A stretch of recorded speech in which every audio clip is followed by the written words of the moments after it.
अफसोसनाक वाक़या पेश आया। इतना बड़ी मस्जिद, मदीना मस्जिद तारिक रोड के ऊपर, मैं तो समझ रहा था 25-30 साल, ऐसे अंदाजा लगाया था, पता चला कि 40 साल से कायम, और पूरे तारिक रोड के ऊपर अव्वल से आखिर तक कोई और मस्जिद नहीं, और पार्क बराबर में पीछे पड़ा हुआ है। उसके बारे में हुक्म दे दिया, उठा दो उसको, पार्क बनाओ उसको। खुदा का खौफ करना चाहिए। लोग इस सिलसिले में बड़ी गलतफहमी में मुब्तला हैं। एक बात मैं आपको परवाज़े कर देता हूँ कि लोग कहते हैं भाई अगर गैर कानूनी तौर पर जगह पर बनाई गई है मस्जिद तो वो मस्जिद नहीं होती। ये सही बात है, लेकिन इसका मतलब ये है कि एक तो अगर किसी की ज़मीन पर जहाँ जायज़ कब्जा करके मस्जिद बनाई जाएगी वो बिल्कुल नाजायज़, हराम है वो। इसी तरह अगर किसी सरकारी जगह पर बनाई जाएगी तो भी असल बात यह है कि नहीं बनानी चाहिए। लेकिन सूरत हाल ये है कि एक इस्लामी रियासत में हुकूमत का फर्ज है कि वो जरूरत के मौके पर मस्जिदें बनाए, उसका काम है ये। अल्लज़ीना मक्कन्नाहुम फिल अर्दि अक़ामुस्सलाह, अल्लाह ताला फरमाते हैं कि जब मुसलमानों को इक़्तिदार नसीब हो तो पहला काम उनका यह है कि नमाज कायम करने के लिए जगह बनाएं, नमाज कायम करें। तो ये हुकूमत का काम है। लेकिन अगर हुकूमत पहलू तही कर रही है, आप बताइए, खुद सोच के बताइए कि सारे मुल्क में या आप अपने शहर की बात कर लीजिए, कोई एक मस्जिद बता दें जो हुकूमत ने बनाई हो,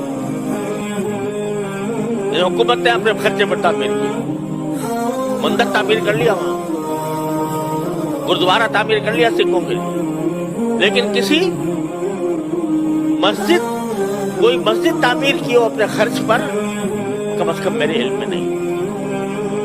तो जब हुकूमत कोताही कर रही है अपने इस फरीजे में, तो क्या मस्जिदों से खाली हो जाए शहर?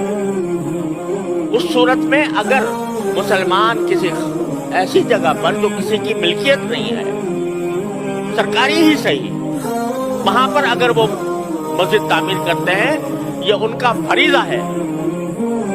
अगर हुकूमत नहीं कर रही तो मुसलमानों का फरीजा है कि मस्जिदें बनाए। अब इस जगह कहीं दूर दूर तक पूरे शहर, पूरे उसमें मस्जिद नहीं थी, और फिर भी ऐसा नहीं है कि वैसे ही कब्जा करके रातों रात तक मस्जिद तामीर कर दी गई हो।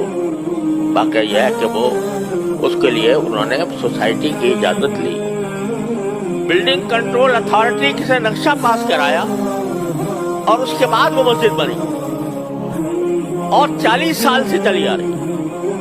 और आप कोई भी जाकर देख लो कि हर 5 नमाजों के अंदर हजारों नमाजी नमाज पढ़ते हैं, और जुमा में तो कुछ ठिकाना नहीं, वो चली आ रही है।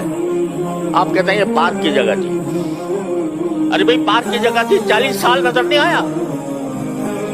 जिन लोगों ने एनओसी दिया वो कैसे दिया, और जिन लोगों ने नक्शा पास किया वो कैसे पास किया?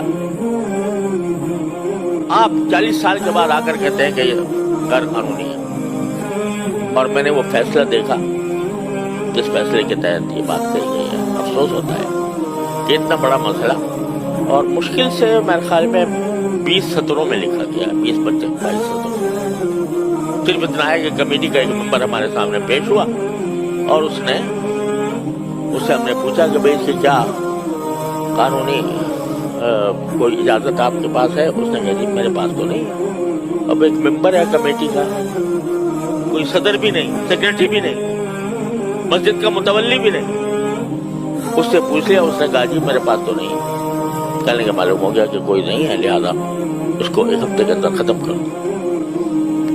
तो बड़ा अफसोसनाक किस्म की बात है। और अदालती आदाब के भी अदालती जो तरीक़ेकार होते हैं उसकी भी पूरी रियायत नहीं की गई। तो इनका फ़र्ज़ है कि वो उस पर नज़रसानी करके इस फैसले को वापस लें। और इसके बारे में आवाज़ उठाना ये सिर्फ उलमा का काम नहीं है। हर बात में यही बोलें भाई मुसलमान भी तो